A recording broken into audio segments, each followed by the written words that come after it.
Hi, my name's Phil. I like talking about politics, and in this video I'm going to take a look at what Conservative voters think of Kemi Badenoch and by inference what they expect her to do as Conservative leader, but also how she appears to be trying to learn how to do populism like Nigel Farage, but is learning all the wrong lessons.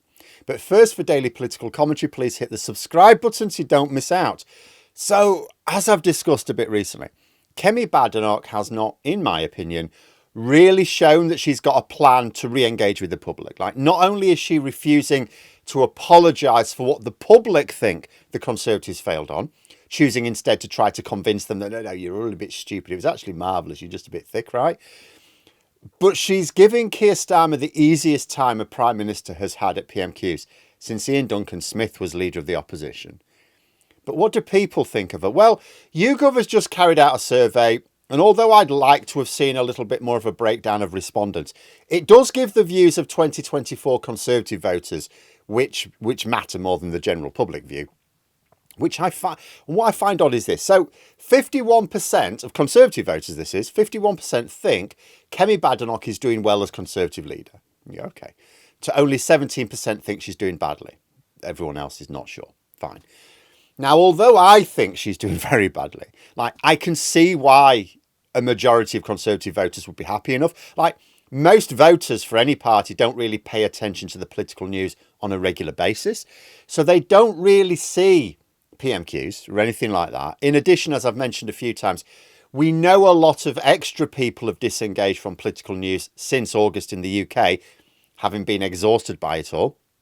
So if all you see is the odd little snippet, which is specifically targeted at you and designed to make Kemi Badenoch look like she's doing well, then of course you're going to feel like Kemi Badenoch is doing well.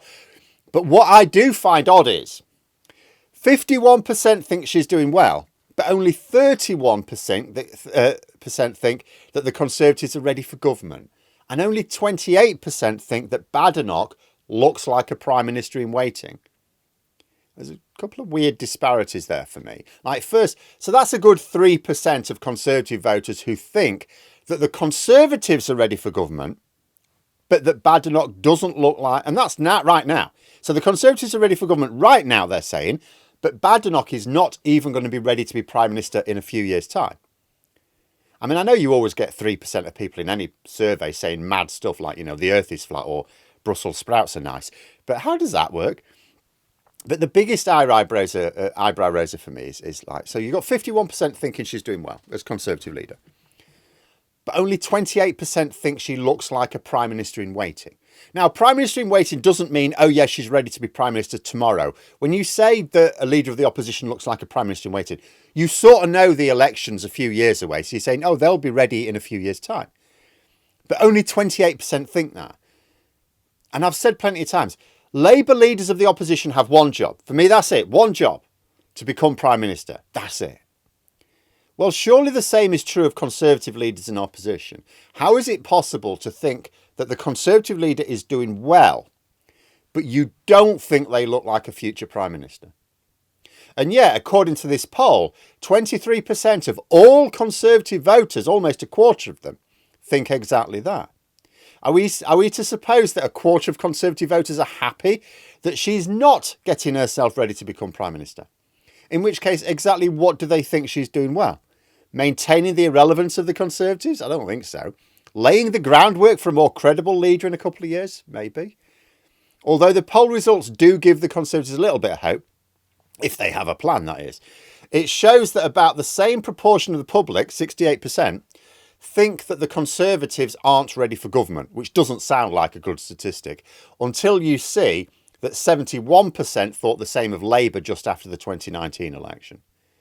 Now, I would argue that the Conservatives messed up badly in government and may well have been the worst government this country has actually ever had on a competence measure, and that Labour will actually deliver noticeable improvements.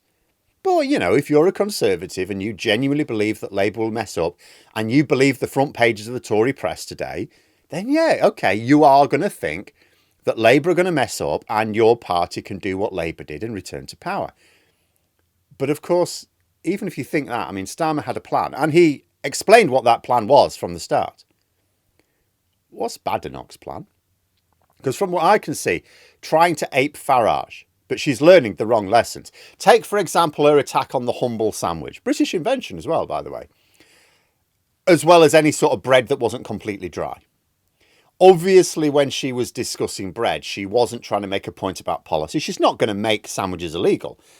It's one of those human connection type discussions that politicians try to have in order to persuade the public, oh, they're just like us. But what Badenoch seems to be oblivious to is you're supposed to use these little tangents to bond with the public on like a shared interest or belief or like. Yet by attacking the idea of being anywhere near a sandwich, which must be one of the most commonly loved meals in the country, really, isn't she actually dividing herself from the public? She's not making a connection to people. She's not making herself look more human. She's actually making herself look more weird. And her general statement that lunch is for wimps, I mean, that just brought back images of like Del Boy there. But that's a divider. Why would you say that? She's saying that if you eat lunch, you're a wimp. Well, a lot of people eat lunch. And only so many are going to appreciate being called a wimp by the Conservative leader.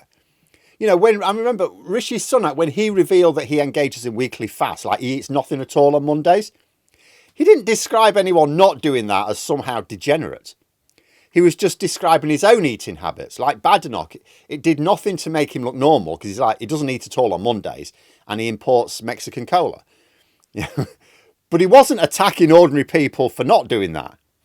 In this respect, Kemi Badenoch is perhaps even worse at politics than Sunak was. During the leadership contest, there was an unnamed Tory MP described her as someone who could start a fight in an empty room. And look what she's done so far. I mean, she's insulted Nigeria, the country of her parents' birth and where she grew up, and has now moved on to insulting people in Britain. Because of this, if you have anything to eat at lunchtime, you're a wimp. You know, if you have a sandwich, you're somehow degenerate. And at this point, I'm not sure if she's just either got no self-awareness, never actually having lived what most of us would call a normal life, or if she is deliberately laying it on thick because she's seen the success Nigel Farage has had by being so divisive. And if it's the latter, she's learning the wrong lessons from him. Farage has been able to get away with having a narrow appeal in order to meet his ambitions. In fact, as I've discussed recently, it may well be that he has to change his ways a bit if he is to broaden the appeal of Reform UK in order to win more seats at the next election. But up until now, Farage has been able to do everything he wanted by appealing to a narrow section of society, even if it meant actively repelling the rest of them, which he has. You know, as leader of UKIP, he only needed he needed enough votes to scare the Conservatives into thinking he could take enough votes off them, not to replace them, but just to let Labour into government. You know, so he basically used initially oh, do you want an Ed Miliband government or do you want later on Jeremy Corbyn government? So that's how he got his Brexit. The Brexit Party existed to make sure they went ahead with leaving the EU and not agreeing to a confirmatory referendum. And now Reform UK, at the election this year, their job was to demonstrate what UKIP threatened but didn't prove, that they could harvest enough votes to make the Conservatives unelectable. But Badenoch cannot succeed with that approach. According to polling by Ipsos, published in autumn, 24% of the 2019 Conservative voters who voted at all voted for Reform UK this year. But 12% voted Labour, 7% voted Lib Dem, 2% voted Green. 26% of 2019 Conservative voters didn't vote at all. The Conservatives cannot afford to think that they just need to tempt those Reform switch voters back and the rest will carry on voting for them no matter how far from their values she moves. They proved that they won't do. They didn't this year. Why would they next time? And if we see a situation emerge whereby the Tories, under Badenoch, try to become the niche party and Reform UK try to become the broad church, then we may well in future see that they actually do change roles. And senior Conservatives should not complain if they find that their party has become a fringe party when they are pursuing fringe politics. But there we are. Those are my thoughts. Let me know yours in the comments below. If you've enjoyed the video, please click the like button and subscribe for further content. And if you'd like to support the channel further, you can click the join button for memberships. Thanks for listening. And until next time, I'll see you later.